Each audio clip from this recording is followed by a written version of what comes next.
نے لیکن سراغ میں چلنا چھوڑ دیا۔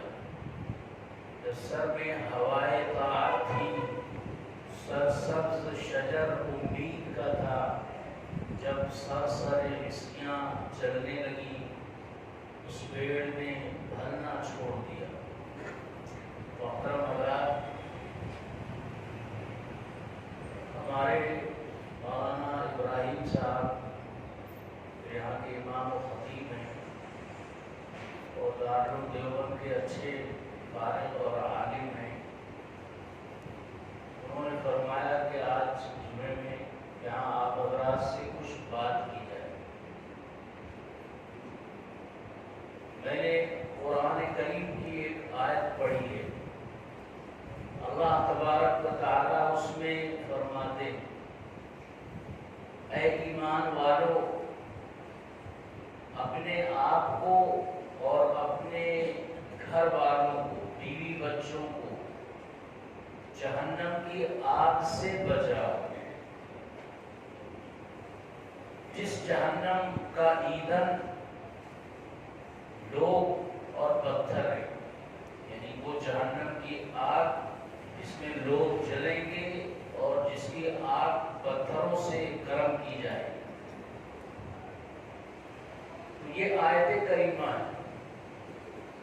اس کا مطلب یہ ہے کہ ہر شخص کی یہ ذمہ داری ہے کہ وہ دنیا میں نیک عمل کرے، نیک عمل کر کے وہ جنت میں جانے کا مستحق ہو اور جہنم سے بچ جائے۔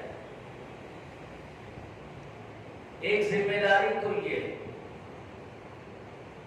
دوسری ذمہ داری یہ بھی ہے کہ وہ اپنے گھر والوں کی بھی فکر کرے۔ اگر ایک آدمی بہت نیک ہے، پنج وقتہ نماز کا پابند ہے، دیندار ہے، نیک کام میں لگتا ہے، اللہ کے راستے میں صدقہ اور خیرات بھی کرتا ہے، دین کے بہت سے کام کرتا ہے،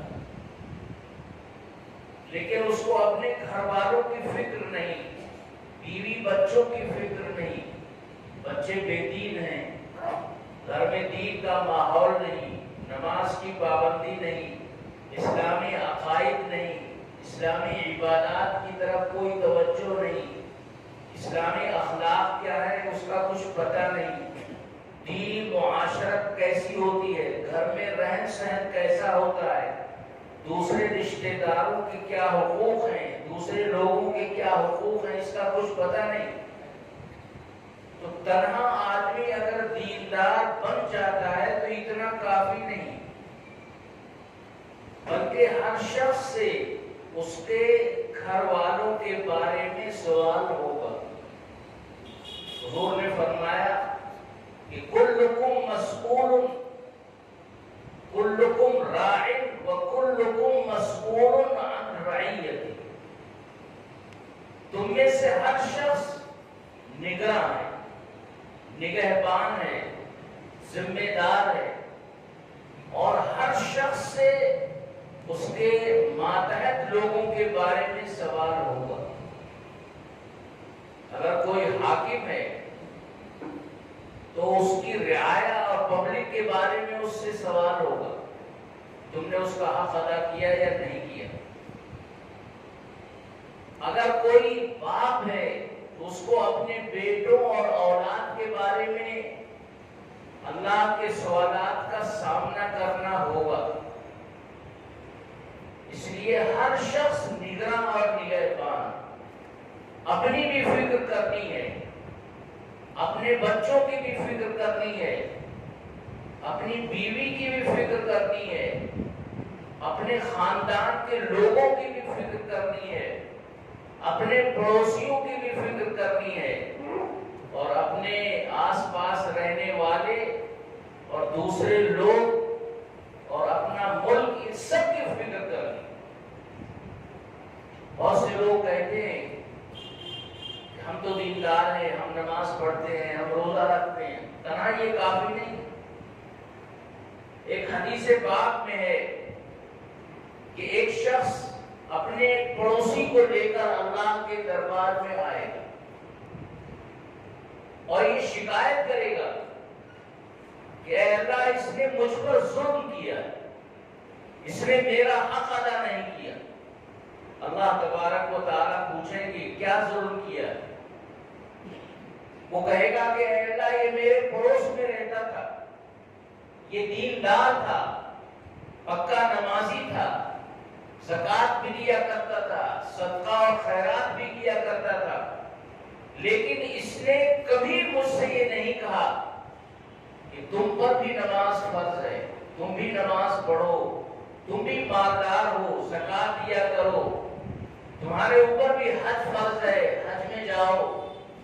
کبھی اس نے میرا یہ حق ادا نہیں کیا۔ تو اس حدیث میں یہ ہے کہ اللہ تبارک و تعالیٰ فرمائیں گے کہ یہ صحیح کہتا ہے، ایک پڑوسی کا دوسرے پڑوسی پر حق ہے، اور یہ بھی حق ہے کہ دوسرے پڑوسی کو دین بتائے، دین سکھائے، دین پر عمل کرائے۔ اور علامہ ابن قیم علیہ الرحمہ نے لکھا ہے کہ ہر باپ سے اس کی اولاد کے بارے میں بھی سوال ہو، اور ہر اولاد سے اس کے ماں باپ کے بارے میں بھی سوال ہو۔ اس لیے اگر کوئی شخص یہ سمجھتا ہے کہ ہم تنہا دیندار ہیں، کافی ہیں، یہ کافی نہیں ہے۔ اپنے اولاد کی بھی فکر کیجیے، بیوی بچوں کی بھی فکر کیجیے، رشتہ داروں کی بھی فکر کیجیے، تو اپنے آپ کو اور اپنے اہل و عیال کو جہنم کی آگ سے بچاؤ۔ حکیم الامت حضرت مولانا اشرف علی تھانوی علیہ الرحمہ فرماتے ہیں کہ اپنے آپ کو جہنم سے کیسے بچائیں گے؟ کہ اپنے آپ کو دین پر عمل کے لیے تیار کرو، نیک اعمال کرو، تمام گناہوں سے بچو، تو اپنے آپ کو آپ جہنم سے بچا لو۔ اسی طرح اپنے ماتحتوں کو دین سکھاؤ، دین پر عمل کی تربیت دو، اپنی زبان سے، اپنے ہاتھ سے، اپنی باتوں سے۔ اس لیے ہماری ذمہ داری ہے کہ ایک مسلمان ہونے کے ناطے ہم پورے سماج کی فکر کریں، پورے معاشرے کی فکر کریں۔ اگر سماج میں کچھ نوجوان یا دوسرے لوگ گمراہ ہو رہے ہیں اور ہم یہ سمجھیں کہ یہ تو ہمارے بچے نہیں ہیں، دوسرے ہیں، تو آہستہ آہستہ وہ گمراہی آپ کے بچوں تک بھی آ جائے، گھر والے بھی برباد ہوں گے، پورا گھر تباہ ہوگا، پورا سماج برباد ہوگا۔ تو ماں باپ کی ذمہ داری۔ شام میں ایک نوجوان نے چوری کی، شام جو سیریا کا علاقہ ہے، اور وہاں اسلامی حکومت تھی، فیصلہ ہوا کہ اس کا ہاتھ کاٹا جائے۔ تو اس لڑکے نے کہا کہ میرے ہاتھ کاٹنے سے پہلے میری ماں کی زبان کاٹی جائے۔ لوگوں کو بڑی حیرت ہوئی، یہ کیا کہہ رہا ہے؟ دوسرے یہ کہا کہ آج جو میں چوری کا عادی ہو گیا ہوں، تو یہ میری ماں نے مجھے بتایا، اس لیے کہ میں جب چھوٹا تھا تو پڑوس سے انڈے چرا کے لایا کرتا تھا، تو میری ماں مجھے شاباشی دیتی، پہلے ایک انڈا چرایا، پھر اور چرایا، پھر اور سامان چراتا رہا، اسی طرح میں پکا چور بن گیا۔ اگر پہلے ہی دن میری ماں نے ڈانٹا ہوتا اور کہا ہوگا کہ یہ انڈا واپس کر کے آؤ، یہ انڈا کھانا ہمارے لیے جائز نہیں ہے، چوری بری عادت ہے، تو میں چوری چھوڑ دوں۔ اس لیے اولاد اگر بڑی ہو رہی ہے اور بے دین ہو رہی ہے تو اس کی ذمہ داری ماں باپ پر بھی ہے، اساتذہ پر بھی ہے، لیکن سب سے پہلی ذمہ داری ماں باپ پر کہ وہ اپنے بچوں کو دیندار بنائیں، بچپن سے ان کی تربیت ایسی کرے کہ ان کے دل میں دین کی محبت پیدا ہو، نماز کی محبت پیدا ہو، روزے کی محبت پیدا ہو۔ بچے جو ہے دیکھ کر سیکھتے۔ اگر آپ کہیں کہ بیٹا نماز پڑھو، وہ خاموش رہے گا، لیکن اگر ماں نماز پڑھ رہی ہے تو چھوٹے بچے ماں کی نقل کرتے۔ اگر گھر میں ماں دعا کر رہی ہے تو چھوٹے بچے وہی الفاظ دہراتے، پھر یہ کہنے کی ضرورت نہیں پڑتی کہ بیٹے نماز پڑھو۔ جب وہ بڑا ہو جائے تو باپ اس کو مسجد میں لے کر آئے، نماز کا عادی بنے۔ حضرت عمر رضی اللہ عنہ کے پاس ایک شخص آئے، اس نے کہا کہ میرا بیٹا بڑا نافرمان ہو، میری بات نہیں مانتا۔ حضرت عمر نے بیٹے کو بلایا اور کہا کہ بیٹے کیا بات ہے، کیوں اپنے باپ کی نافرمانی کرتے ہو؟ تو اس نے کہا کہ حضرت یہ بتائیے کہ کیا بیٹے کا کوئی حق ماں باپ پر نہیں ہے؟ صرف ماں باپ کا حق ہے کہ ہم ان کا حکم مانیں، ان کی اطاعت کریں، ہمارا کوئی حق نہیں ہے اسلام میں؟ حضرت عمر نے فرمایا کہ ہے۔ اولاد کا حق یہ ہے کہ جب وہ پیدا ہو تو اس کا اچھا نام رکھا جائے، اس کو اچھی تعلیم دی جائے، اس کو قرآن سکھایا جائے۔ جب وہ شادی کے لائق ہو تو اچھے گھرانے میں اس کی شادی کر دی جائے۔ تو اس لڑکے نے کہا کہ دیکھیے میرے والد نے کیا کیا ہے، میرا کوئی حق ادا نہیں کیا۔ پہلا حکم اس میں یہ ہے کہ آدمی جب شادی کرے تو نیک عورت سے يتقي امه، بچے کے لیے اچھی ماں کا انتخاب کرے، نیک اور صالح عورت سے نکاح کرے۔ اگر ماں صالح ہے تبھی جا کر بچہ نیک اور صالح بن سکتا ہے، اور اگر ماں بددین ہے کبھی بچے کی اچھی تربیت نہیں کر سکتی۔ تو پہلا حق یہ ہے کہ آدمی جب شادی کرے تو اچھی نیک صالح بیوی کا انتخاب کرے، اور حدیث میں انتخاب کا معیار بتایا گیا ہے۔ فرمایا کہ تنکح المرأۃ لأربع، 3 وجہوں سے عورتوں سے لوگ نکاح کرتے ہیں۔ لمالیا، کچھ لوگ تو عورت کا، لڑکی کا مال دیکھتے ہیں کہ مالدار ہے یا نہیں۔ لحسبیا، کچھ لوگ اس کا خاندان دیکھتے ہیں کہ بڑا رئیس ہو، بڑا خاندان ہو، باوجاہت ہو۔ کچھ لوگ نکاح کرتے ہیں لجمالیا، لڑکی کے حسن و جمال کی وجہ سے۔ کچھ نکاح کرتے ہیں اس کی دینداری کو دیکھ کر۔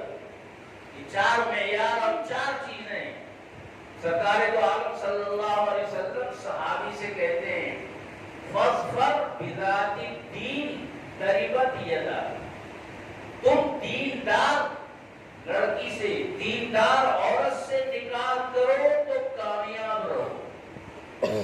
تو کامیابی کی ضمانت لڑکی کے مالدار ہونے میں نہیں ہے، لڑکی کے حسن و جمال میں نہیں ہے، لڑکی کے باوجاہت خاندان میں نہیں ہے، اس کی دینداری میں ہے، اس کے صلاح میں ہے، اس کی نیکی میں ہے۔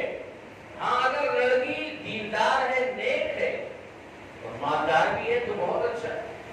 اگر لڑکی دیندار ہے، نیک ہے، صالح ہے، تعلیم یافتہ ہے اور کسی بڑے رئیس خاندان کی ہے، کوئی حرج نہیں۔ اگر بڑی حسن و جمال کی مالک ہے بہت اچھا، لیکن سامنے جہیز نہیں ہونا چاہیے، مال نہیں ہونا چاہیے۔ حضور نے فرمایا کہ جو لڑکی سے نکاح اس کے مال کی وجہ سے کرتا ہے، اللہ تعالیٰ اس کی محتاجی کو، تنگ دستی کو بڑھا دے۔ اس لیے لڑکے کے لیے اچھی ماں کا انتخاب کریں، اور جب بچہ پیدا ہو بلکہ ماں کے پیٹ میں رہے اسی وقت سے احتیاط ضروری ہے۔ حلال سنتوں پر عمل کا اہتمام ہو، بیوی نماز کی پابند ہو، دعاؤں کی عادی ہو، گھر کا ماحول اچھا ہو۔ اچھے ماحول میں بچہ پیدا ہوتا ہے تو اچھا اثر اس پر پڑتا ہے، اور پیٹ میں جب بچہ ہے اس وقت گھر کے یا ماں کے جو حالات ہیں بچہ اس سے بھی متاثر ہوتا ہے۔ اور دودھ پینے کے زمانے میں بھی ان چیزوں کا خیال رکھنا چاہیے۔ حضرت حکیم الاسلام قاری محمد طیب صاحب علیہ الرحمہ نے ایک واقعہ لکھا ہے کہ افغانستان میں ایک بادشاہ اور حکمراں تھے، دوست محمد خان۔ کسی نے ان کے ملک پر حملہ کر دیا، کسی اور بادشاہ نے۔ انہوں نے مقابلے کے لیے اپنے بیٹے عبد الرحمن کو بھیجا، وہ فوج لے کر گئے۔ پھر خبر یہ آئی کہ وہ شکست کھا گئے، ہار گئے۔ بادشاہ اپنی بیوی کے پاس گئے، بہت غمزدہ تھے۔ بیوی نے پوچھا کیا بات ہے؟ تو کہا کہ بیٹا شکست کھا گیا۔ انہوں نے کہا یہ خبر غلط ہے، ایسا نہیں ہو سکتا۔ کچھ دنوں کے بعد پھر یہ خبر آئی کہ فتح ہو گئی، لڑکے نے دشمن کو بھگا دیا ہے، ہمارے فوجی کامیاب ہو گئے۔ پھر بادشاہ اپنی اہلیہ کے پاس گئے اور کہا کہ اب یہ خبر آئی ہے۔ تو بیوی نے کہا کہ یہ خبر صحیح۔ تو بادشاہ نے پوچھا کہ پہلی خبر کو آپ نے یہ کیوں کہا کہ یہ غلط ہے؟ تو بیوی نے کہا کہ جس بچے کو میں نے اچھی تربیت دی ہے اور جب وہ پیٹ میں تھا تو میں نے یہ عہد کیا تھا کہ اے اللہ میں حلال کھانے کا اہتمام کروں، اور جب میں اسے دودھ پلاتی تھی تو پہلے 2 رکعت نفل نماز پڑھتی پھر دودھ پلاتی۔ تو جس بچے کی میں نے ایسی تربیت کی ہے وہ بچہ جنگ میں ہار جائے، شکست کھا جائے، یہ ناممکن۔ دیکھیے دیندار بیویاں ہیں، وضو کے ساتھ بچے کو دودھ پلاتی ہیں، قرآن کی تلاوت کرتی ہیں، حلال کھانے کا اہتمام کرتی ہیں، اس کا اثر بچے پر پڑتا ہے۔ اس لیے تربیت دینداری کی جانی چاہیے۔ جس طرح جسمانی تربیت ضروری ہے اسی طرح ایمانی تربیت بھی ضروری ہے، نماز کی تربیت بھی ضروری ہے، دین کی محبت پیدا کرنا ضروری ہے، مسجد سے تعلق پیدا کرنا ضروری ہے، علماء سے، دیندار لوگوں سے بچے کو ملانا اور بچے کے دل میں ان کا احترام اور عظمت پیدا کرنا ضروری ہے۔ کوئی نہیں منع کرتا، اور کسی عالم نے کبھی نہیں کہا کہ اصلی تعلیم یا انگریزی تعلیم بچوں کو نہ دی جائے۔ انگریزی یا اصلی تعلیم اونچی سے اونچی آپ اپنے بچے کو دلائیں، لیکن اس کے دینداری کی بھی فکر کریں۔ بچہ اسکول میں جا رہا ہے، وہاں دینی تعلیم کا کوئی نظم نہیں ہے، تو آپ صبح شام کو اس کو مدرسے میں بھیجیں، مکتب میں بھیجیں، دین کی تعلیم دیں۔ اگر بچہ مکتب میں قرآن پڑھے ہوئے یا اسلامی عقائد، اسلامی مسائل جانتا ہے، تو مکتب میں اگر دین کی تعلیم حاصل کر چکا ہے بچہ، تو وہ بعد میں گمراہ نہیں ہوتا، بھٹکتا نہیں، وہ اسلام پر قائم رہتا ہے۔ اس لیے بچے کو قرآن پڑھائیں، گھر میں کسی عالم کو بلا کر پڑھائیں، یہ بھی ہوتا ہے، مکتب اور مسجد میں بھیج کر پڑھائیں، یہ بھی ہوتا ہے، لیکن دینی تعلیم ضروری ہے۔ اگر آپ کا بچہ ڈاکٹر ہے تو وہ مسلمان بھی ہونا چاہیے، وہ نماز سیکھا ہوا بھی ہونا چاہیے، ماں باپ کا احترام بھی اس کے دل میں ہونا چاہیے۔ ایک بچہ علی گڑھ میں پڑھتا تھا، گاؤں کا رہنے والا تھا، اس کے والد اس کے لیے کچھ پیسے ویسے اور کھانا وانا لے کر گئے۔ اس کے ساتھیوں نے پوچھا یہ کون ہے؟ کہا کہ یہ میرے سرونٹ ہے، نوکر۔ تو اگر بچہ دین سیکھا اور پڑھا ہوا نہیں ہے تو ماں باپ کا احترام بھی نہیں کرے گا، دنیا میں بھی ماں باپ کو آرام نہیں پہنچائے گا۔ ہو سکتا ہے 2-4 پیسے دے دے، ہو سکتا ہے مالی اعتبار سے باپ کی مدد کر دے، لیکن دینی اعتبار سے وہ ہمیشہ تکلیف پہنچائے گا۔ مرنے کے بعد بھول کر بھی ماں باپ کو یاد نہیں کرے گا، ایثار ثواب اور فاتحہ کبھی نہیں کرے گا۔ تو اگر دینداری کے ساتھ اس کی تربیت ہوئی ہے اور نماز کا پابند ہے، دین کا پابند ہے، بہت سے ایسے مسلمان ہیں جو اچھے ڈاکٹر ہیں، وقت پر مسجد میں جا کر نماز پڑھتے ہیں، بہت سے ایسے ہیں جو اونچے تعلیم یافتہ بڑے بڑے انجینئر ہیں، سائنٹسٹ ہیں، بزرگوں سے تعلق رکھتے ہیں، بڑے بڑے اونچی تعلیم والے مرد اور عورت امریکہ میں، لندن میں، ہماری بچیاں وہاں دینی تعلیم حاصل کر کے برقعے میں رہتی ہیں۔ اگر کسی اسکول نے یا کسی ملک نے برقعے پر پابندی لگائی تو وہ کورٹ میں جاتی ہیں، عدالت میں جاتی ہیں، مقدمہ جیتتی ہیں، برقع چھوڑنے کے لیے تیار نہیں ہوتی۔ یہ امریکہ میں، لندن میں، فرانس میں یہ مسلم بچیوں کا حال ہے جو دیندار ہیں، جن کے ماں باپ نے ان کی تربیت کی ہے۔ لیکن اگر آپ نے دین نہیں سکھایا تو لندن ہی کا ایک واقعہ ہے، اور یہاں تو اس طرح کے بہت سارے واقعات ہو گئے۔ ایک بچی ایک عیسائی کے ساتھ چلی گئی، ایک بڑا دیندار گھرانہ، بڑا نیک گھرانہ، مگر بچی کی تربیت دینی نہیں ہوئی۔ وہ بڑی ہو کر اپنے اسکول کے کسی فرینڈ کے ساتھ، کالج کے فرینڈ کے ساتھ وہ چلی، ماں باپ بہت پریشان۔ بچی نے بعد میں یہ کہا کہ میں اتنے دنوں سے آپ کے گھر میں ہوں، آپ نے مجھے کبھی نماز نہیں سکھائی، آپ نے حیا اور پردے کا کبھی تذکرہ نہیں کیا، آپ نے یہ نہیں بتایا کہ اسلام یہ ہے، یہ دوسرے مذہبوں سے اچھا ایک مذہب ہے، میں مذہب کی کوئی بات نہیں جانتی، میں حیا اور پردے کی کوئی بات میں نے یہاں گھر میں سنی نہیں، اس لیے اب میں کہیں بھی چلی جاؤں آپ کو کیا لینا دے۔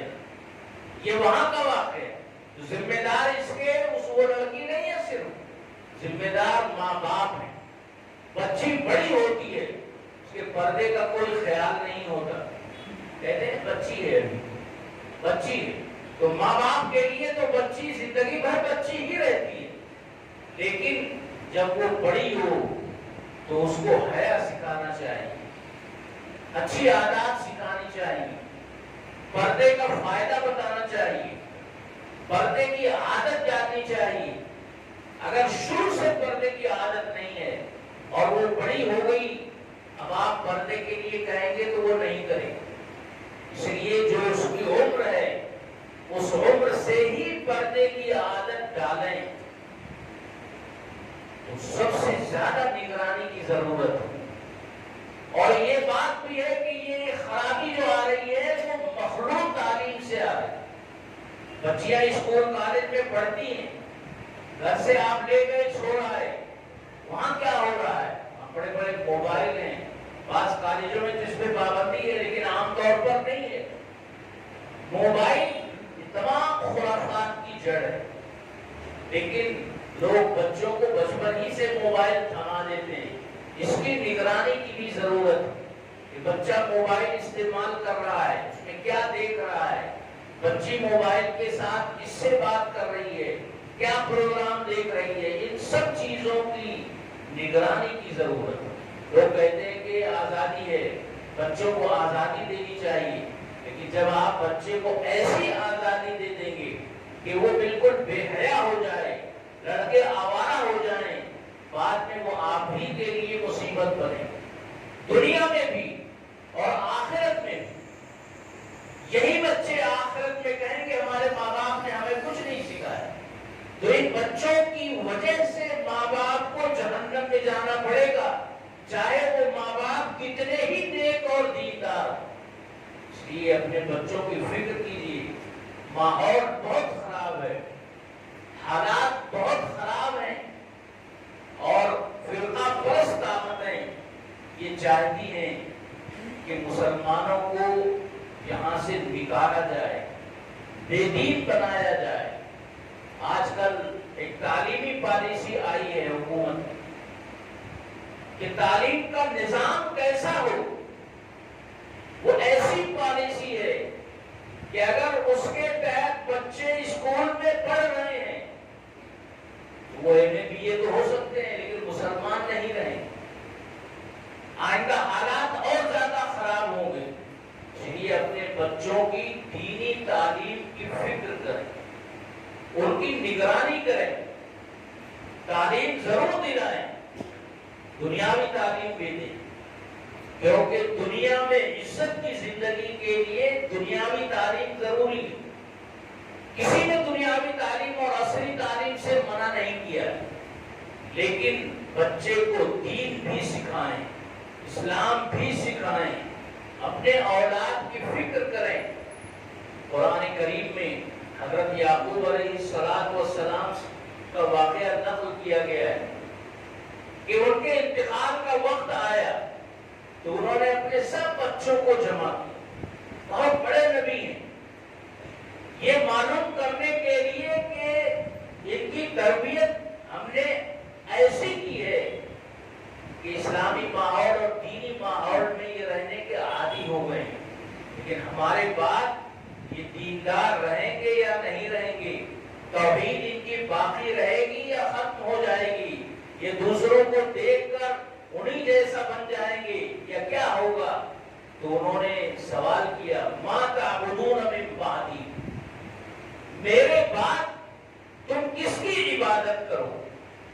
تو انہوں نے جواب دیا ہم آپ کے اس اللہ کی عبادت کریں گے جس کی عبادت آپ کرتے رہے، جس کی عبادت حضرت اسماعیل کرتے رہے، حضرت اسحاق کرتے رہے، حضرت ابراہیم کرتے رہے۔